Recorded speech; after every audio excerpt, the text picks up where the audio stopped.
If this video does well enough, I'd love to help contribute to more guides for some of the later systems in the game, such as crafting and individual league mechanics.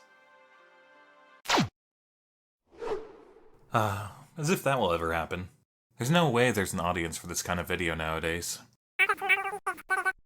What was that? Hold on. How many views? Oh, for real?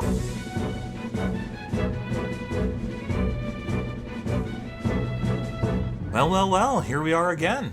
I will say, I never in my dreams could have expected nearly as good of a reception as I got in my last video, but you guys surpassed that by a huge margin. I cannot begin to thank all of you enough for the support and kind comments I received, and going forward, I don't want to let you all down. So if you're a returning supporter or you're entirely new to my videos, then hey, I'm Miles Wee. I'm making videos on the ARPG title Path of Exile, with the goal of taking the seemingly complex systems that the game is full to the brim with, and breaking them down into bite-sized, easily understandable chunks. While this video won't have quite the same level of depth as my last one, I hope you'll still join me on this shorter journey as we break down some extra tips and essential knowledge to make your campaign easier. To start off the video, I wanted to make a small correction to my last episode in this series.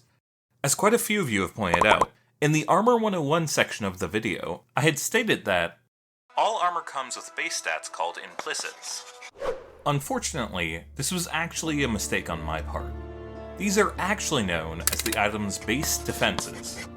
Implicits are a different stat found on items within the game, but are not often found on equipped armor innately. You'll often see implicit modifiers on weapons, however, such as this longsword, or on other jewelry items. Just like armor and their base defenses, weapons also have base values denoting their damage. Underneath them, however, you'll notice this blue text here. This is an implicit modifier. Implicit modifiers come on specific items by default, and can vary based on what kind of gear slot that item is assigned to, as well as what the item itself is.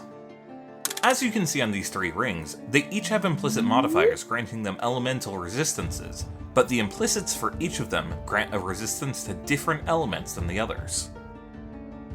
Through methods like corrupting, you may find items have different implicits. However, generally, specific items will always have a specific implicit modifier. For example, a longsword will always grant accuracy rating, and a ruby ring will always grant fire resistance. Even when upgraded into magic and rare tiers, you can see that the implicit modifier remains on the items. A good rule of thumb is to remember that implicit modifiers are the blue text directly above the randomly rolled modifiers. Thank you all for letting me know about this mistake, as it could cause some trouble for newer players when learning the game, and that's the exact opposite of the goal I have for these videos. Moving on, there were several topics that I would have loved to cover in my initial video, but either found them to be slightly too advanced or just unnecessary for brand new players starting out in the game to need to know. However, I figure as a follow-up to that release, it would be nice to give more information that players will eventually want to know, but might have missed out on. As you may have caught a moment ago, I mentioned that one of the ways to change an item's implicit modifier was through something called corrupting. Corrupting is an action you can take that will randomly alter the properties of an item, but corrupt that item indefinitely.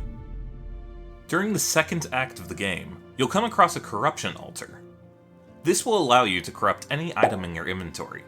When corrupting an item, it can change many things about it, including the sockets the item has, the lengths of these sockets, as well as randomly changing the item's modifiers and even the implicit modifier of the gear. Corrupting gear is risky, as you may take an item you're familiar with and completely brick it, giving it useless stats. Aside from the Altar of Corruption in Act 2, you may also find currency items known as Veil Orbs. These, just like Scrolls of Wisdom, can be right-clicked and then used on a piece of gear to corrupt it. Doing so is irreversible, so think wisely before going for any corruption gambling.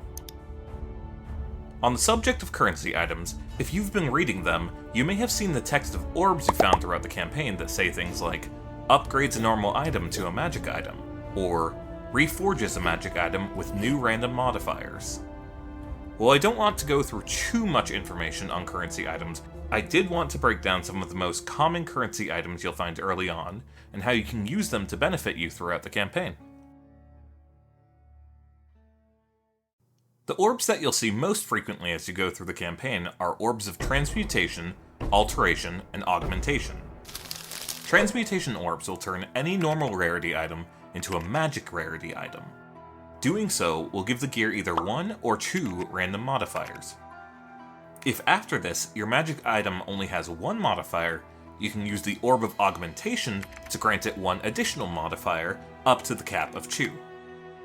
If, however, you already have 2 modifiers on your gear, but don't like one or both of them, you can instead use the Orb of Alteration to randomly reforge the item with new modifiers.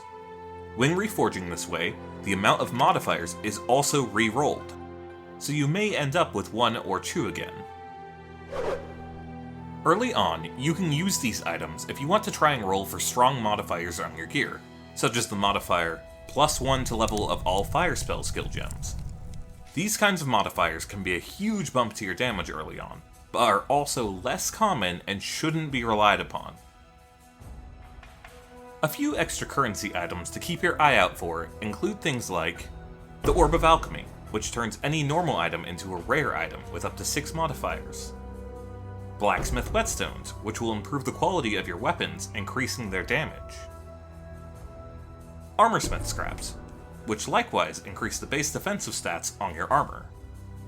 Jeweler's Orbs, which reforge the amount of sockets an item has, potentially giving you more sockets to work with.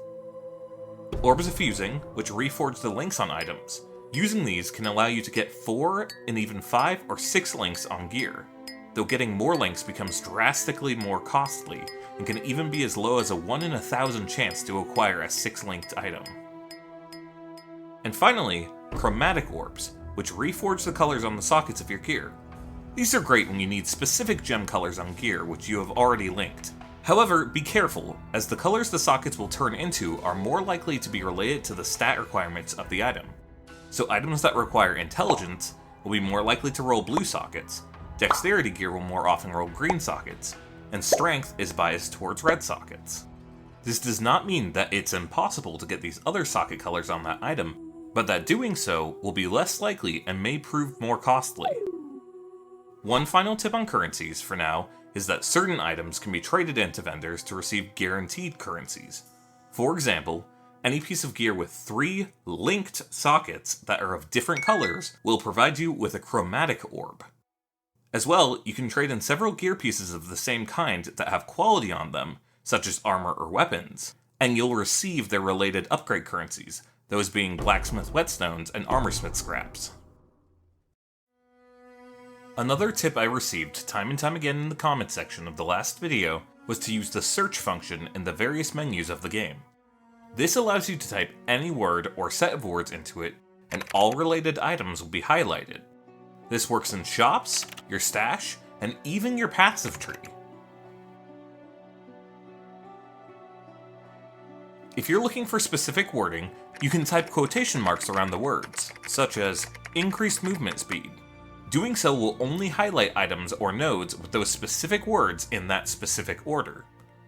Using the search function can help cut down time drastically when searching for upgrades in the passive skill tree, as well as when searching for specific items or modifiers on items, such as in a shop or your storage.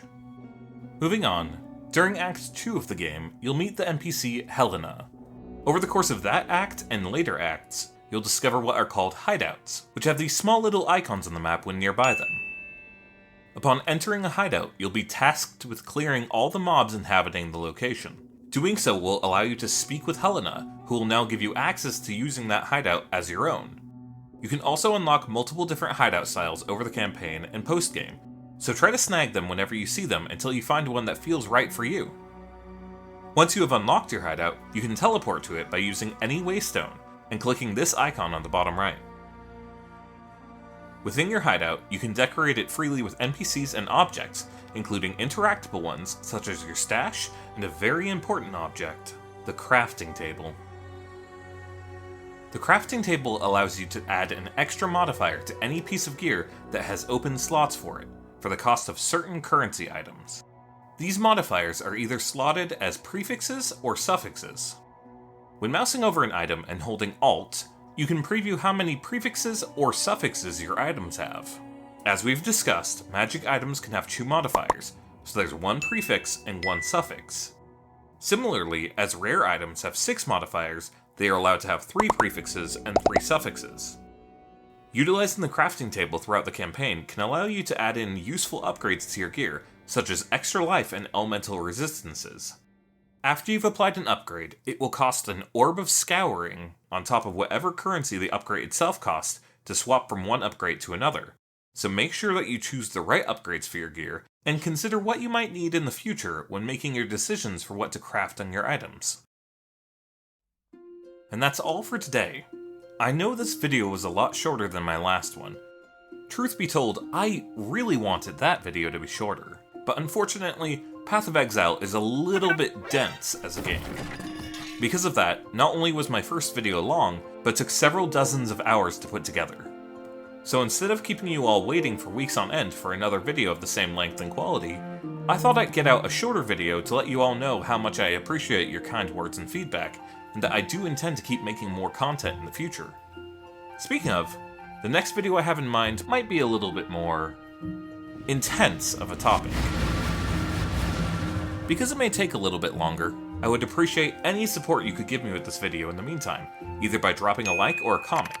I'm still a very new channel, and it meant a ton to me seeing how you all encouraged me on the last one. If you're not already, but think you might like seeing where my content is headed in the future, a subscription is a great way to let me know you want to see future content from me. And for those of you that are already subscribed, I know it's the thing that creators always say, but go ahead and click the notification bell if you're interested in knowing about my videos right when I upload. Being a smaller creator with longer scripted videos means the algorithm probably won't be in my favor, so having you all able to know when I've uploaded will let you enjoy the content as it gets put out. I'm really excited to make more and more content for all of you, and to keep making this game that I care about even more accessible to new players and veterans alike. Thank you all once again for joining me on this, albeit shorter, but nonetheless still exciting adventure. I'll see you all again hopefully soon, but until then, stay safe out there, Exile.